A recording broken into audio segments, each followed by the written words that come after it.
Hi, I'm Ali. Welcome to my world, bitch. I love Darren Criss. I love Star Kid. I love Nick Lang. I love Matt Lang. I love music. I love comedy. I love musical comedy.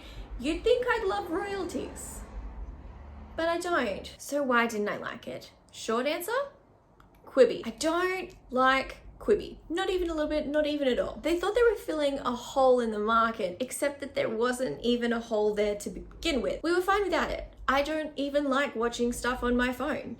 It's really just a last resort kind of thing. Like, it's there for social media and that's it. Why would I want to watch things on my phone? It's so small. I don't want to watch stuff on my phone. I don't want to watch a show that's under 10 minutes because, again, that's what YouTube is for. Long answer, it feels like a short film that's waiting for a bigger budget to come in so that they can make it again with a bigger budget and a longer runtime. Like, it's a good idea. It's a really good idea. And it's not executed terribly. Like, it's quite enjoyable, but it's not amazing either. Like, it's only okay. My main issue is that there isn't enough time for me to care about any of the characters or any of the artists or their journey at all. Like, at one point they debate whether they should, like, which artist they should give the song to. And I'm just like, I don't care. I don't know these people.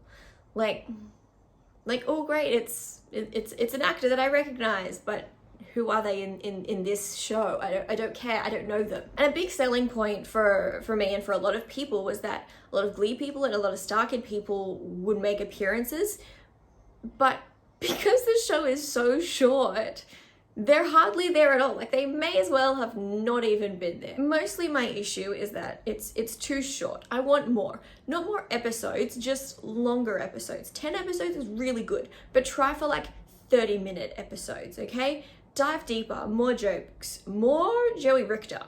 Honestly, he's a star. Also, I think it's a waste and a crime to have Dylan Saunders and not have him sing. Why'd you do that?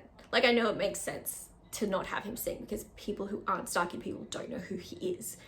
But his voice is amazing and more people should know who he is. One shot, two shots in the night and they're gone. And he's all left alone. He's just one boy, two dead at his feet, and the blood stains the street. So the only reason that I downloaded Quibi and used the free trial was to watch Royalties. And I'm glad that I did.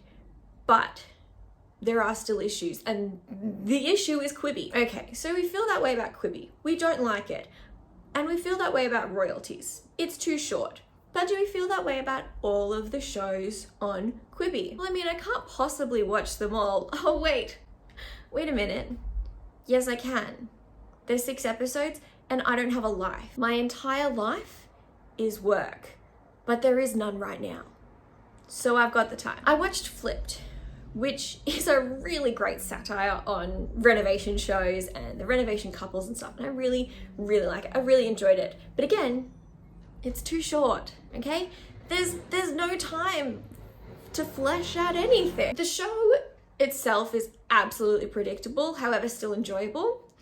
It has absolutely no depth. However, you can't blame them because there is no time. I just don't see the point in producing so many shows that are so short. I mean, the argument is that, oh, like, you can watch it on your commute or you can watch it on the toilet.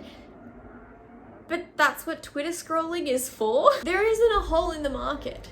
I also don't like having my phone on the toilet. It feels gross. And I can't watch stuff on public transport because travel sickness. I know, I'm a little bitch. Also, that's what podcasts are for. Usually the first episode sets us up for the characters, their goals, their relationships, and what to expect from the series in that season. You know, it kind of gives us a glimpse of the arc. However, when we don't have enough time for that at all, the show ends up taking a massive turn in episode 4. And I'm like, what?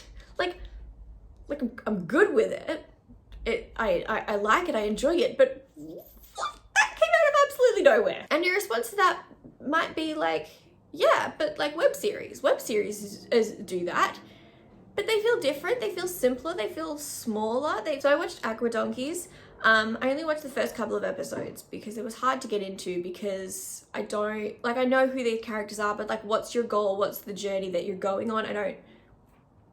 what is happening. Like, it's a dumb comedy and is really funny. I think this just isn't the right medium for it. I think the less than 10 minute episodes can do that. What's the journey? I don't know yet. Right, cool. It doesn't give me a chance to get invested in anything, and often with the dumb comedies it takes a little bit longer. I also don't want to watch more things on this stupid app. I low-key hate it. I can't scroll anything while I'm watching. Like, just let me put it on my computer. What? Why won't you do that? What's the loss? Like, it's such a minor issue, but it affects the entire experience because I want to be able to look it up on IMDb. I want to see who wrote it, what else they've written. I want to see who acted in it, what else they've acted in.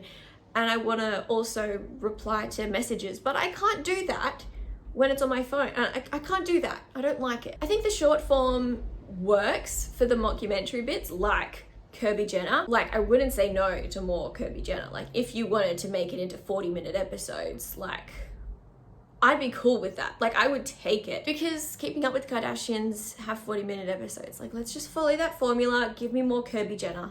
Thank you. Useless Celebrity History is perfect as is, to be honest. It feels like a YouTube bit and I love it. 5 minutes is perfect per date. However, I wouldn't say no to more bits, like more dates in it. Like, why have you limited yourself to this short form? I don't get it. Watching these shows, it feels like a relationship with a stage 5 clinger. Like, it all just feels like we're moving too fast. Like, you're moving so quickly. You're missing out really major bits that are important. And like, it's not me, it's you. There's so much potential. You just need to slow down and put more time in and allow feelings to and stories to develop before jumping to the end, because it's all happening too quickly. The pacing of it all is just so weird. Like, it flows like a usual show and then we'll just like skip to 6 weeks ahead, and I'm like, what?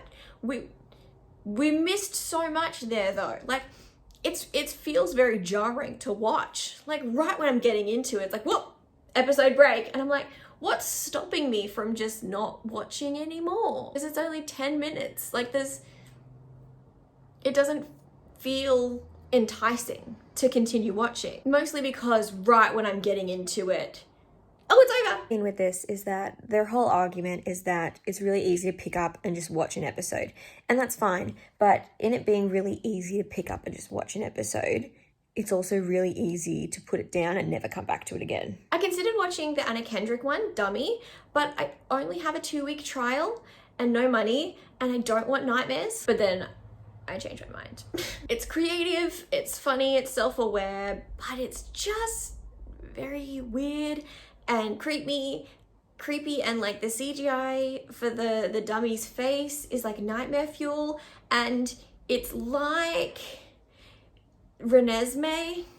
Like, you know, in Twilight Breaking Dawn Part 2, we've got the CGI baby that everyone roasts all the time.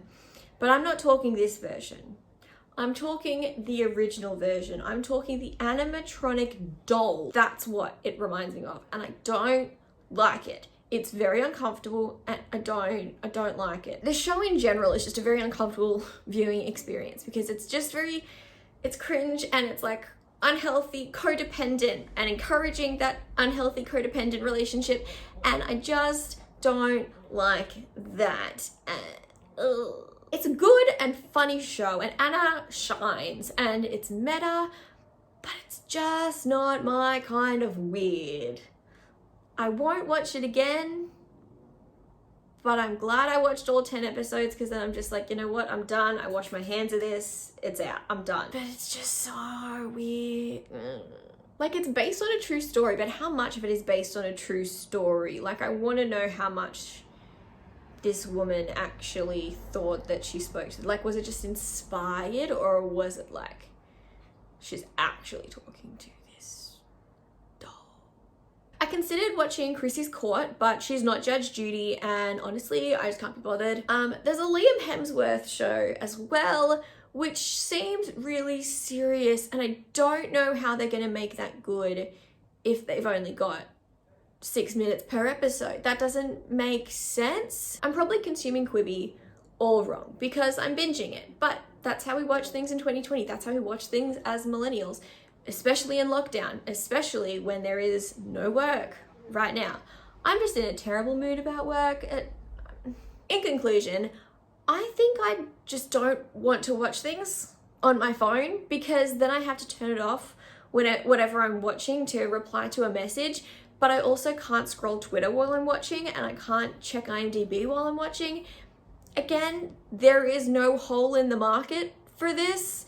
This isn't cool or new or special. It's just inconvenient. What you've done is you've put really good content on a really annoying platform and made all of the shows shorter than I want. Why would you make them so short? Like, you want to keep people on your platform, right? So why is it so short? I don't get it. That's my take on Quibi. I don't think that it's an unpopular one, but I haven't seen that many other people talking about Quibi. Like, how many people are actually on it?